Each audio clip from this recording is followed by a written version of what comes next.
These three teams could shock the college football world in 2026. I've got three teams that I want to break down today that I think have the most potential, that are being completely overlooked to win a national championship this upcoming season. The three teams that I'm going to break down today have odds greater than plus 1,000 to win a national championship in 2026. And I feel like I've got some pretty strong cases. Let's dig in. Right now, the top of the odds board to win the national championship in 2026 has Ohio State at plus 550, Notre Dame at plus 700, Texas at plus 750, Indiana at plus 800, and Oregon at plus 850. But I think that there's a lot more value with these three teams. That first team being Miami at plus 1,300.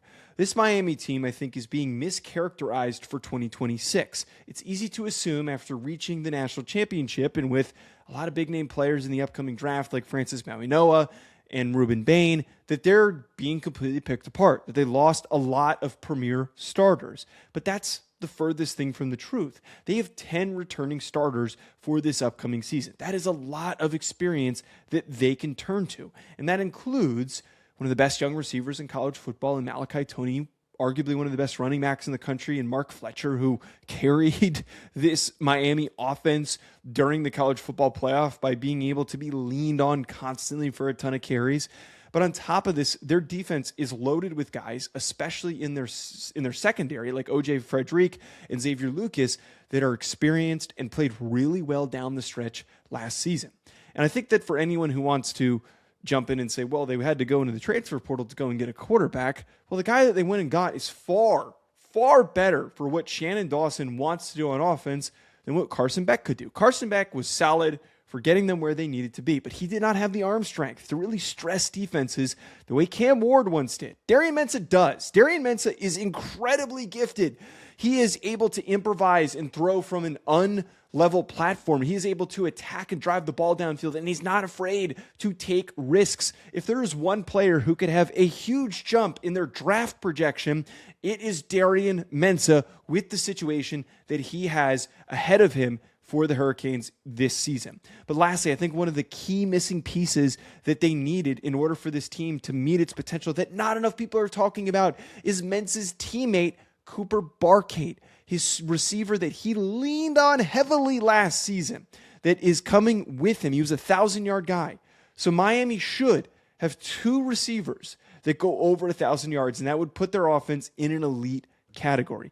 Buy into the Hurricanes. They have an opportunity to win a national championship in 2026, and it's realer than you think. Let's talk about this second team, Oklahoma, at plus 3,000 odds. One of the most important things, and I'm going to keep referencing this, teams with returning production, returning starters, it is going to be easy to lean into those teams. Indiana just did it. Miami just did it. They had guys that were key starters for them, and then going into 2025, had all of those reps to then enable them to hit the ground running. This Oklahoma team has 14 returning starters. I think the first biggest piece with this is that their offensive line over the last 2 years has been a gigantic liability. They had some youngsters step in, and a lot of these young players at the very end of the season started to play a lot better. And I think that there's an opportunity for them to find their identity as the season starts off, and if they can start off hot.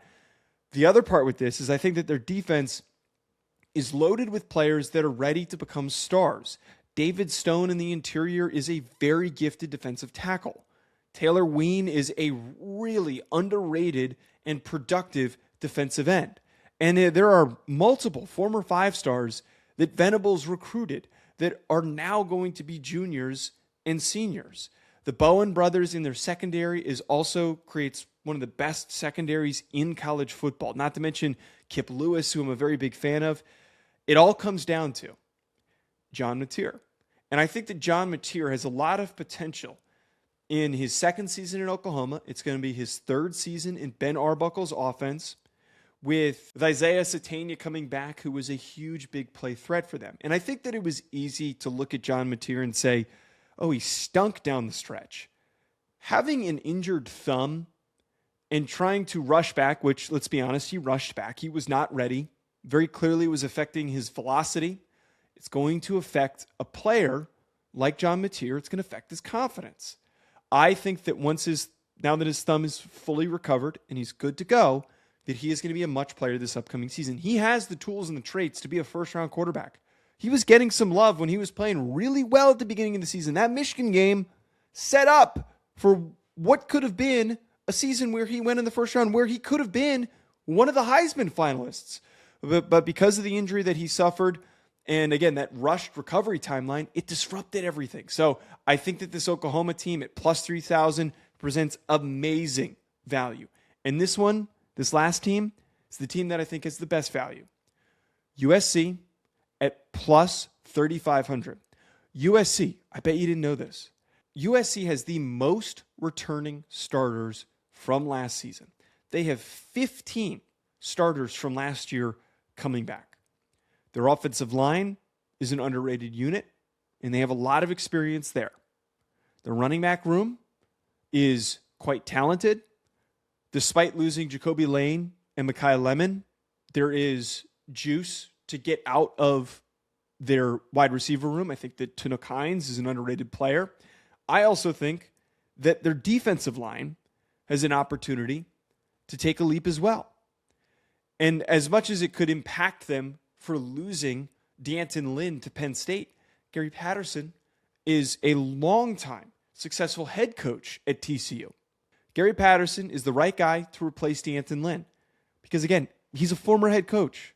It's somebody that Lincoln Riley could use, having somebody with that level of experience to lean on. He's obviously been a head coach for a long time himself. It's not like he's an inexperienced head coach, but there has been a lack of steadiness at defensive coordinator, and I think Gary Patterson can provide that.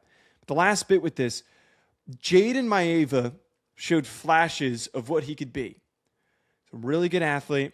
He was able to be extremely efficient as a passer. He had a couple of bad games, and I think he's another one of these quarterbacks who, with more reps at the Power 4 level, is ready to take off. He was another guy, just like we talked about with Mateer, and also just like Darian Mensah at points last season, that was shown to have projectability because of his tools as a possible first-rounder. Didn't turn out that way, didn't come to fruition that way, but I think that this is another year in Lincoln Riley's offense, as a full-time starter, enables him to take off. If Jayden Maiava is able to take the jump that he needs to, USC could be a sneaky pick to win the national championship in 2026. Comment below, who is your sleeper team that's not a favorite that you think is going to win a national championship in 2026?